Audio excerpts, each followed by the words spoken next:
What's going on YouTube? It's your boy Molly Mall, and I'm back with another video. So if you've been paying attention to any of my social media, TikTok, IG, Twitter, etc., then you're probably well aware of my situation. And the title of the video will give you at least an indication as to what might be going on.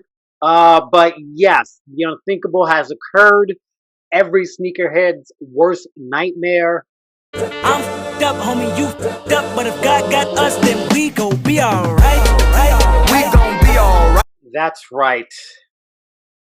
Part of my collection got flooded in a storm. So typically you would see nice sneakers behind me, similar to what you see now. But the reality of the situation is that with the storm, that's no longer the case. All of the shoes have been moved out, and truth be told, this is it. So until I figure out what I'm going to do with my collection, they're in storage. Again, the backstory, this occurred as a result of Hurricane Ida. I reside in New Jersey, as most of you know, and we were hit with a pretty bad storm. And as a result, my basement got flooded, which is where I kept a good chunk of my collection. So, again, I posted lots of videos and pictures on social media, in part to share the experience of what was happening, and vent a little bit, but also to just make sure everything was documented. And in the event that any storage or any videos or pictures got lost from my phone, they would be technically on the cloud through the Instagram storage. So that was the mentality behind that. I'll rewind and kind of go through the whole scenario. The purpose of the video today is really to educate you and to make sure that you don't get caught in the same position that I was in, and ultimately to the point where little to no coverage for the pairs that I lost are going to be received. So that's the premise of the video.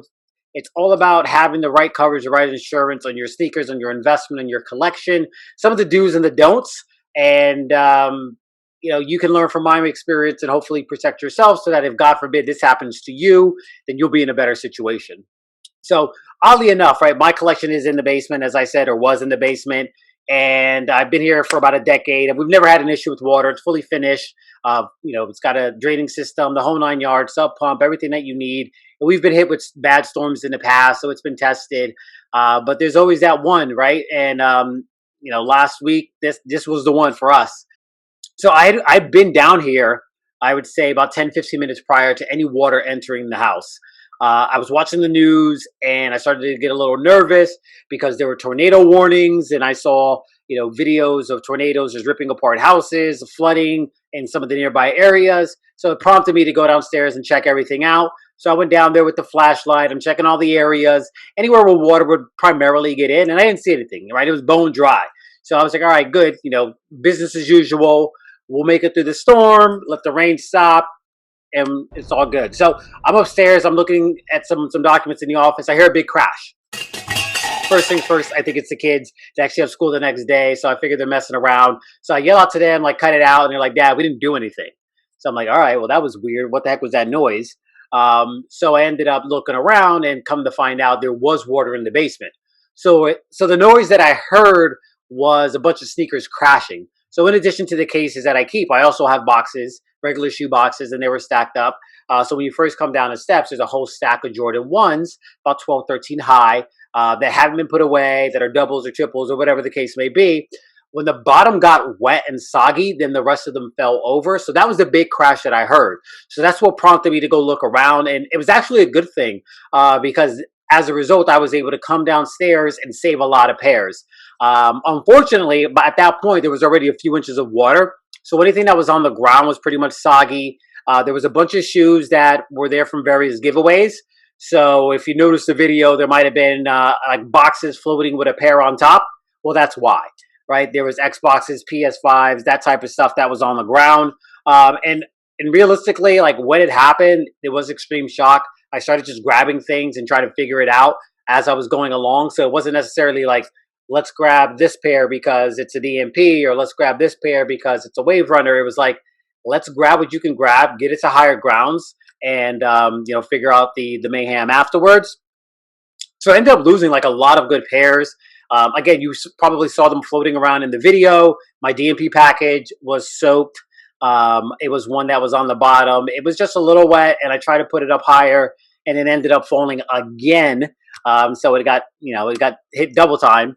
I had turduckens, brand new turduckens, a special case with the oven and everything like that. My wave runners were there. They were just floating in the water, right? So the wave runners were in a wave of flood. And Jordan 1s, Jordan 3s, a bunch of good stuff, right? I think all in all, the damage was probably 200 plus pairs, because it was all of the pairs that were on the bottom. So Kyrie's, Curry's, Jordans, Kobe's, runners, miscellaneous pairs, anything that was on the bottom case, that pretty much got soaked. And the water got relatively high, right? It was at 8-9 inches. So it was up to the second case. So for me, I was up to like 2 in the morning, and I took everything to the third case. The rain was starting to die down, and I was like, if it gets to the third case, like, we got much bigger problems. That's where the outlets are and everything else, and there's no way I can get down there at that point anyhow. So made an executive decision to get everything off the floor that we could, anything that was stacked, and anything on the second and the third case. That row, we got out of there. It's like 2:30 in the morning. I'm sitting there, and finally the water started to recede. So I felt like, all right, we can pack it in for the night. Again, the next morning I went in and I checked everything that was damaged. We got fans and everything. Had to dry the basement out, dry the shoes out, the tissue paper out, take the insoles out. Shout out to Nicole, Soul Wash Academy, Soul Wash Company in DC. I hit her up. She gave me lots of great tips on how to avoid any mold growth on the shoes. And again, that's why I had taken out the insoles and the tissue paper, got any shoes out of the box, had peroxide, sprayed that down to prevent anything as they started to dry. I have since washed most of them, cleaned and or washed, right? So cleaned them with various sneaker products, and then threw them in the wash using a laundry system that's specifically for sneakers. So about halfway through that process, it's a lot. And again, I've been posting videos and pictures and everything and trying to get as much done as possible. I got a lot of DMs asking what I was going to do with it, people who are willing to take them off my hands, so on and so forth. So ultimately what I decided was I'm just going to clean them, wash them, see what they look like. And at that point, once the emotion dies down a bit, then I can decide what I'm going to keep, what I'm going to sell, and then what I might donate. I have a pile of pairs that I normally stack up regardless, that I give to various donations and such, especially like a lot of the free stuff that I get that I know I'm not going to wear. I'll definitely pay it forward.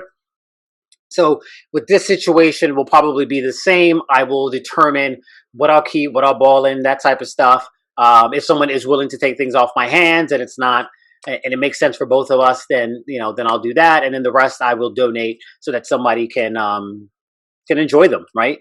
At the end of the day, they're still going to be wearable for certain purposes, so there's no point in just throwing them out. And I think that's what started a lot of the DMs. I had posted a picture as I started to put garbage bags out in front of my house for pickup, but those were not actual sneakers. Those were the shoe boxes and other garbage that was down here, because this is a living space, right? It's a basement, a finished basement. So, we spent some time in here and stuff like that. So there was a bunch more outside of sneakers that had to get up out of here. That way we could prevent any sort of mold growth and get everything dried out, as I said. So as I mentioned, I had posted on my IG. Nice Kicks reached out to me. They asked me whether or not I would mind if they shared what happened. And I told them, no, go ahead. Like, it's fine. Go ahead and post a video. And for the most part, right, people are understanding. There's a lot of love, a lot of positive feedback and encouragement. And one of the first things I said was, like, I fully understand, like, this could have been much worse. As I mentioned, I got about 8 to 9 inches of water, but in my area, there were some folks who got like 8 to 9 feet. So we didn't have to abandon our place. I mentioned there were tornadoes, right? So we still had a structure. So I consider myself to be very fortunate, despite the monetary loss. Like, I fully understand how lucky we are that it wasn't worse, right? So I led with that on my posts. When people were commenting, I made sure to make mention of that as well. I'm not blind to the fact that there are some folks that have it much, much worse. That being said, right, I still am a person that, I still have the right to have emotion and be upset if something that I worked hard for the past 20 years of collecting, gets ruined. And in that moment, honestly, there's a lot of different emotions that go through your mind, right, that you have as an individual.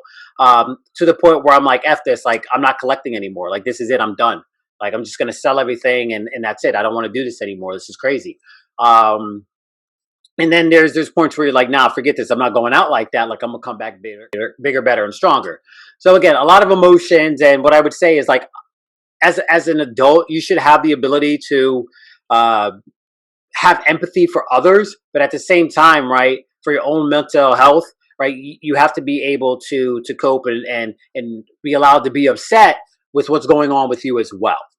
So that's kind of where I'm at with that. And again, like, there was a lot of nasty comments. None of that really bothers me. Luckily for me, I have really thick skin, and I tend to focus on the good. And that's kind of my approach now. Like, I just want to turn tragedy to triumph and focus on the positives, and each day just try to get a little closer and closer to where I was. And ultimately, I'll figure out, what my collection will be afterwards. Like, what do I want to do with it? If I want to continue to amass, this type of collection, this size, or if it's something where I'm going to start trimming the fat and getting rid of pairs that maybe were clutter pairs, for lack of a better term, that I wore, once every couple of years or what have you. But that's the background, that's the premise, and that leads me to really the crux of the video. Is like, I was not fully covered the way that I thought I was from an insurance standpoint. So I don't live in a flood zone, so I never had flood insurance. And that was a big deal, because ultimately what happened was a natural disaster, and the cause of all the damage was the flood. So even though I have personal property coverage through my homeowners, because of the cause or the peril, the reason for the damage being the storm or the hurricane and subsequently the flood, I wasn't able to tap into any of that coverage. So ultimately, all those pairs that I had, they're going to be lost, right? I'm not going to be able to get that value back, not from the insurance company at least. I had a friend who's in insurance look through my policy after the fact, and he let me know, like, it was airtight. They covered all their bases there. So there's really no loophole that I'm going to be able to jump through to be able to get any of the damage, let alone like the value of the sneakers recovered. Okay. Now, I had looked in the past through my homeowners as well. Like, what do I need to do to just get standalone, independent coverage for my sneakers? And because it's such a niche, they tend not to really understand it. Having spoken with my friend again, who is in insurance, he let me know that it is possible. You can schedule it in your personal property, and it doesn't have to necessarily be covered under flood. It could be its own standalone schedule of coverage. You'll pay an extra premium for it, of course, but you can actually insure your sneakers through your homeowners. If you're a renter, right, through your renter's insurance, so on and so forth. So that was like one of the big lessons, right? I thought I was covered more than I was, and in reality, I was not. So going to bed and warm and toasty, thinking everything's all good, it was a false sense of security. So if you're like me, I would encourage you to go check your policy. Number one, to see if you have flood coverage, see how much it is. If you're not in a flood zone, it's probably not going to cost you that much. And it's obviously well worth it, just in the event something like that were to occur. And number two, even if your shoes aren't necessarily going to be subject to flood, I would get them insured, especially if you have a nice size collection, because then that's going to be covered just in case they get stolen, you lose them, something that's referred to as like mysterious disappearance. You can get all of that covered through that Schedule C of your personal property, as long as you schedule it out. And again, right, you're willing to pay that premium. So that would be the two things there. Check your coverage to make sure that you're fully protected in the way that you need to be. God forbid anything were to occur, that you're going to be able to recoup anything that you lost. So that would be like the one or two things that I would recommend from the insurance standpoint. Just, again, make sure that you're fully protected and you understand your policy. They're going to understand it much more than you will. So ask lots of questions. Again, if you have someone that's in that line of business, have them look through it, because that's their language, and they'll be able to guide you. The other part of that is, like, when you do file a claim, make sure you're very careful with the language, because what you say is really going to determine how they categorize it and the type of coverage that you're going to be able to tap into. All right. So that's the insurance part. Now, just as a collector in general, again, a lot of us who have big collections, it's hard to find a place to store them and whatnot. But I would recommend, and this is something that I thought about in the past but never actually put into action, you may want to think about keeping that bottom case empty. That's going to give you, a good 8-9 inches or so, 6 inches or whatever the case may be, before water starts to hit your actual sneakers. Now, in my case, I would have lost a lot because I had a ton of stuff in the closet. I had things on the floor. But it would have given me more time to attend to those things, knowing that I had time before the water rose to the second level, to that second row of sneakers, and possibly wouldn't have gone into it with such a panic and could have formulated a bit of a game plan, um, before just grabbing things and trying to get them out of the water or prevent them from getting wet. So that would be my recommendation there. Those are three little nuggets that I would throw out at you. And, again, for me, I don't know what the next steps are going to be exactly.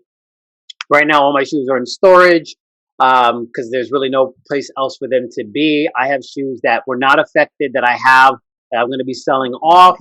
So I've been posting some things on my Instagram page. So by all means, if you're a 10 and a half or an 11 and you are looking to pick up some pairs or some brand new things that they were not affected by the flood whatsoever. They weren't wet. They have the boxes or dead stock, all that. They were pairs that were stacked in the closet or were above ground and weren't affected, weren't wet or anything like that. So yeah, like I said, there's some pairs that are available on my page, and I'm going to start trying to trim those out first and foremost, because I'm going to have quite a bit on my hands here trying to restore not only my sneaker collection that I lost, but again my property that was down here.